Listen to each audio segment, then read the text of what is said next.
जरा हुशार आहे लय. पुढं चला बोला. काय काय मुद्दा काय काय मुद्दा आहे? माझ्यासाठी तर काय मुद्दा नाही.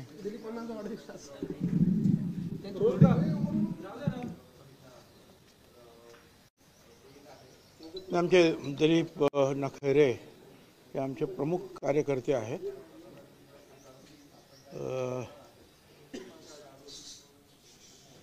ते आमच्या अखिल भारतीय समता परिषदेचे सुद्धा पदाधिकारी आहेत आणि त्याचबरोबर येवला आणि नाशिक जिल्ह्याचं कामसुद्धा जे आहे सार्वजनिक काम ते पाहत असतात. त्यांचा आज वाढदिवस आहे आणि म्हणून त्यांना खास शुभेच्छा आपण सगळ्यांनी दिलेल्या आहेत. त्यांच्या शुभेच्छा चर्चेत याच्यामुळे आहे की त्यांचे जे होर्डिंग लागले शुभेच्छांचे, त्या शुभेच्छाच्या होर्डिंगवरून राष्ट्रवादीचा प्रोटोकॉल गेलेला आहे आणि तिथे भाजपच्या नेत्यांचे फोटो आलेले आहे, देवेंद्र फडणवीसांचा फोटो आला आहे. तर याचे संकेत काय आहे त्यांच्या? अरे हे बघा, हे जे काही फ्लेक्स वगैरे लावतात हे काय तो प्रमुख माणूस सांगतो अशातला नाही. कार्यकर्ते आपापल्या मनाने करतात. त्यांचे भाजपमध्ये पण मित्र आहेत, अनेक पक्षात त्यांचे मित्र आहेत, त्यामुळे ते लावतात. आता कालसुद्धा जे आहेत शिवसेनेचे आमचे मित्र, आम्ही सगळे लग्नाला गेलो होतो त्यांच्या. तर त्या प्रत्येक जण जे आपापल्या परीने ज्यांची मैत्री असते ते लावतात. साहेब, पण गेल्या काही दिवसांपासून आपल्याला राज्यपाल पद ऑफर केलं जात आहे. अरे बाबा, तुम्ही कोणी सांगितलं? एक तर मला राज्यपाल पद ऑफर केलेलं नाही का हे आपला तर तुम्ही सांगता म्हणून मी ते ऐक, म्हणजे ठीक आहे, ओके. परंतु मी त्या दिवशी सांगितलं की मी सर्वसामान्य लोकांमध्ये मागासवर्गीयांमध्ये काम करणारा कार्यकर्ता आहे आणि मग त्यांच्यावर ज्यावेळी अडचणी येते किंवा वेगवेगळी संकटं येतात, तुम्हाला कल्पना आहे, त्यावेळेला मला पुढे राहून लढावं लागतं.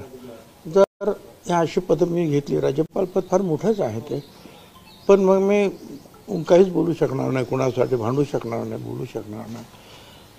त्यामुळे मला त्या सगळ्या पदापेक्षा जे आहे मागासवर्गीय समाजाचा कार्यकर्ता हे पद सगळ्यात मोठं आहे. साहेब, छत्रपती शिवाजी महाराज आग्र्यातून मिठाईच्या पेटाऱ्यातून नव्हे तर औरंगजेबाच्या माणसांना लाच देऊन महाराष्ट्रात परत आले असं वादग्रस्त वक्तव्य राहुल सोलापूरकर यांनी. कोणी? राहुल सोलापूरकर. अरे काय या लोकांना वेळ लागलाय का काय लागलाय? हे कोण? हां, आणि औरंगजेबाला लाच देणार असं ते सांगतात. अरे औरंगजेबाकडे सगळ्या अख्ख्या देशाचं राज्य होतं, त्याला कोण काय लाच देऊ शकतो? काहीतरी आपलं वाटेल ते विधानं करतात.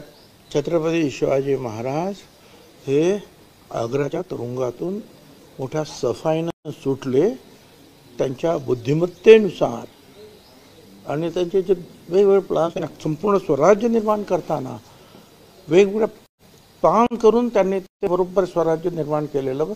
त्याचाच तो भाग आहे, त्यांच्या हुशारीचा भाग आहे, त्याच्या रणनीतीचा भाग आहे की तिथून ते बरोबर आग्र्याहून सुटले. आणि जर तुम्ही म्हणता तसे सुटले असते काय तर ते काय आणि संभाजी महाराज काय दोघे आपल्या घोड्यावरून म्हणजे आरामात आले असते.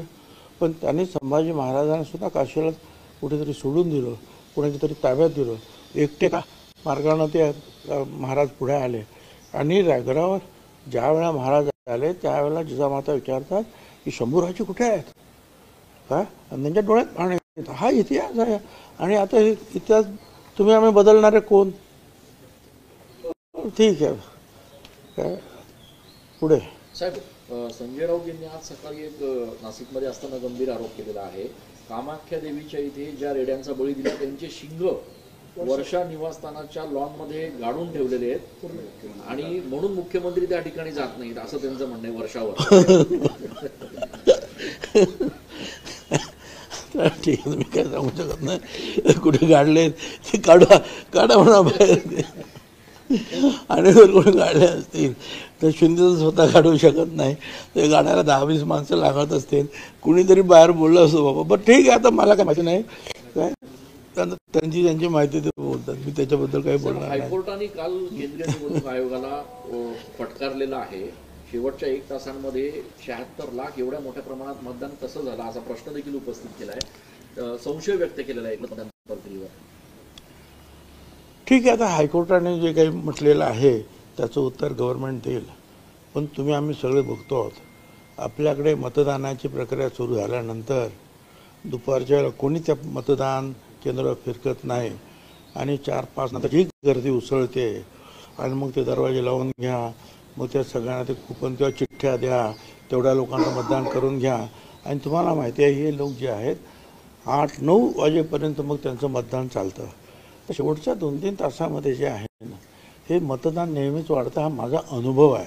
बाकी आता हायकोर्ट जे काही विचारतं आहे सन्मान्य हायकोर्ट त्याला उत्तर देतील. आयोगाने असं म्हटलेलं आहे त्या सुनावणीमध्ये की आमच्याकडे त्या नंतरचा जो काही मतदान झालं त्याचा कुठलाही फुटेज किंवा त्याचे पुरावे नाहीये असं आयोगाने कोर्टात समोर म्हटलं. मला काय म्हटलं काय म्हटलं मला माहिती नाही बाबा. साहेब, अंजली दमानी आज एक पत्रकार परिषद घेणार आहे. त्यांचं म्हणणं आहे की धनंजय मुंडेंसंदर्भात अत्यंत गंभीर पुरावे सादर केल्यानंतर त्यांना राजीनामा द्यावाच लागेल. ठीक आहे, बघूया ना त्यांचा. तर मी काय सांगू ते काय पुरावे आहेत, काय बोलतायत आणि मग मी त्याच्याबद्दल काय बोलणं तूर्त काय योग्य ठरणार नाही, कारण त्यांची अजून पत्रकार परिषदच झाली नाही. ज्या लाडक्या बहिणींकडे 4 चाकी गाड्या आहेत त्यांचे अर्ज जे आहेत ते अपात्र ठरणारे आजपासून तशी कारवाई सुरू होती. आता बरोबर आहे ना. ही जी मदत जी द्यायची होती ती गरिबांनाच द्यायची होती. आता ज्यांच्याकडे 4 चाक्या गाड्या आहेत त्यांच्या पेट्रोललाच महिन्याला 10,000 रुपये खर्च येत असेल, त्यांना ह्या 1,500 रुपये घेऊन काय करायचं आहे. हे जे आहेत शेतात काम करणारे गोरगरीब महिला आहेत किंवा घरकाम करणारे काही महिला असतील किंवा आणखीन लहान काम करणारे जे गरीब कुटुंब आहेत त्यांच्यासाठी ही योजना आहे. पण त्यावेळेला काय तेवढं काय लक्ष दिलं गेलं नाही.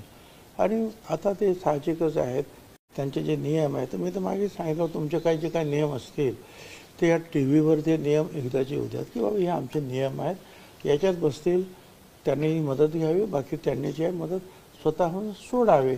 वर्तमानपत्रात तुम्हाला जाहिरात देता येईल, ते काही कोणी करत नाही. आणि मी हेही सांगितलं जर 4 चाकी असणाऱ्या गाड्या असणाऱ्या आमच्या भगिनी घेतली असेल मदत, तर आता ती मदत परत घेण्यात काही अर्थ नाही, मागण्यातही काही अर्थ नाही आणि तो उपद्व्याप करू नये असं माझं मत आहे. म्हणजे माझं मत म्हणजे सरकारचं मत नव्हे, एक कार्यकर्ता म्हणून माझं मत सांगतो मी. आणि स्वखुशीनं मग जे आहे ते त्या सगळ्या योजना जर ती सगळी लिस्ट जर आली म्हणजे नियमाची, तर गावातले लोकसुद्धा सांगतील अरे हे घर जे आहे या नियमात बसत नाही, आपोआपच मग सरकारला सुद्धा सोपं जाईल. पण आता सरकार ते त्याच्याप्रमाणे निर्णय घेतील. साहेब, नाशिकच्या पालकमंत्री पदाचा वाद अजून संपलेला नाही. अद्याप पालकमंत्री नाही आहे जिल्ह्याला. सिंहस्थ कुंभमेळ्याचे अनेक कामं जे आहेत ते प्रलंबित आहेत. नेमकं काय वाटतं आपल्याला? आता मला काही कल्पना नाही आहे, कारण मी काही मंत्रिमंडळात नाही आहे. परंतु हे चांगली गोष्ट झालेली की मी जे काही वाचतो आहे त्याप्रमाणे जे आहे पालक सचिव आहेत आपल्याकडे, पालक सचिव आहेत, मग जिल्हाधिकारी आहेत, मग कमिशनर आहेत, मग इतर जे अधिकारी आहेत, महानगरपालिका आयुक्त आहेत, जिल्हा परिषदेचे प्रमुख आहेत, PWDचे प्रमुख आहेत, हे सगळे मिळून जे आहेत कामाला तर त्यांनी सुरुवात केलेली आहे. आणि आता हा जो प्रश्न जे आहे तो लवकरच मुख्यमंत्री सोडवतील. धन्यवाद सगळ्यांना. देवेंद्र फडणवीसांची मुलाखत घेणार होतात, पुढे काय झालं? आपली नाराजी काही कमी झाली का? मंत्रिपदासंदर्भात काही पुढे काही? मी ते बघतो ते नाराजीचं थर्मामीटर लावून त्याच्यात ते किती कमी आहे जास्त आहे तो चेक करून सांगतो तुम्हाला. धन्यवाद. काय सर? और मेरे को क्या मालूम, मैं तो तुम्हारे साथ इधर खड़ा हूँ. अब वो उधर बैठक थी, वो बैठक में क्यों नहीं आए, उनको दूसरा कुछ काम होगा, उसका जवाब मैं क्या देख सकता हूँ. तुम्हारे जो काउंटर पार्ट वहाँ के हैं वो लोग उनसे पूछे ना भाई. साहेब, अंजली दमानी असं म्हटलंय की धनंजय मुंडेंची खुर्ची रिकामी होण्याची वाट भुजबळ बघतायत. सोडा हो, ते त्यांना काही बोलू दे. मला काय उलट त्यांच्यावर आरोप व्हायला लागला धनंजय मुंडेवर, त्याला कुणी बोललं नाही. त्यावेळेला मी बोललो की हे योग्य होणार नाही. काय जर खरोखरच ते त्यांच्यावरचे गुन्हे काही साबित होत असतील तर त्यांचा राजीनामा मागणे योग्य होईल. हे दुसरा कोणी म्हणायच्या अगोदर मी म्हटलेलं आहे. त्याला उदाहरण पण मी दिलेलं आहे की माझ्यावर असेच आरोप झाले तेलगी संदर्भात आणि नंतर CBI BJPची CBI तिकडे बसली होती. आम्ही काँग्रेस राष्ट्रवादीच्या सरकारमध्ये तरीसुद्धा त्या CBIच्या रिपोर्टमध्ये आणि काय म्हणतात चार्जशीटमध्ये भुजबळ नावसुद्धा आलं नाही. त्यामुळे माझं उपमुख्यमंत्रीपद गेलं, माझं होम मिनिस्टर पद गेलं आणि एक प्रकारचा कलंक जे आहे लागला, त्रास झाला. असं कोणालाही होऊ नये असं मी उदाहरण देऊन सांगितलेलं आहे. त्याच्यापेक्षा आणखी मी काय बोलू शकतो. मुंडे भेट पण घेतली आपली बंद काळामध्ये. मग भेट पण घेतली ते चौकशी करा. खरं असेल तर काय मुख्यमंत्री उपमुख्यमंत्री आहेत ते पाहतील ना काय करायचं. सर सभी सरकारी कार्यालयों में मराठी अनिवार्य किया गया है सभी सरकारी जो कार्यालय है वहाँ पे आज से मराठी अनिवार्य किया गया उसको लेकर क्या है? काय झालं. मराठी कंपल्सरी केलंय. मराठी शासकीय अनिवार्य कार्यालयांमध्ये आजपासून मराठी अनिवार्य केलं. तो नहीं करना चाहिए क्या. मराठी अनिवार्य नहीं करना चाहिए. आपका क्या ख्याल है. नहीं सभी जगह कहा गया है बाकी के बाहर के जो लोग हैं उनका विरोध कर रहे हैं. हाँ तो यहाँ सीखना चाहिए. जो हमारे लोग जो है वो तेलंगाना में गए हैं, वो चेन्नई में गए हैं. आप जाइए देखिए वो सोना चांदी का जो व्यापार भी करते हैं वहाँ की भाषा बोलते हैं. तो सीखना भी चाहिए ना. गुजरात में गए हमारे लोग, बड़ौदा में गए और जगह जगह गए हैं तो वहाँ उनकी भाषा उन्होंने सीख ली है. तो क्या गलती क्या है. अगर हम लोग हिंदी भाषा सीखते हैं बात करते हैं तो उन लोगों को भी चाहिए कि थोड़ा सा जो है मराठी की तरफ ध्यान देकर मराठी भाषा सीखने की कोशिश करें. अच्छी भाषा है क्या. तो इसके ऊपर कोई मतलब के बवाल खड़ा होना ठीक नहीं है. समझे.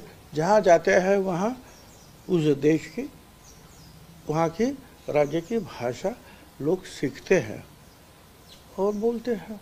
तो मराठी का भी जो है ऐसे ही सबको अभिमान होना चाहिए. महाराष्ट्र में देखिए ये जो राज्य पुनर्रचना जो हुई वो भाषा के तत्व पर हुई. मराठी है इसलिए महाराष्ट्र, गुजरात है इसलिए गुजरात, ऐसे ही हुआ ना. कन्नड़ है इसलिए कर्नाटक. तो भाषावार प्रांत रचना हुई है. तो उस अगर राज्य में हम जाते हैं तो उस भाषा सीखने में गलती क्या है.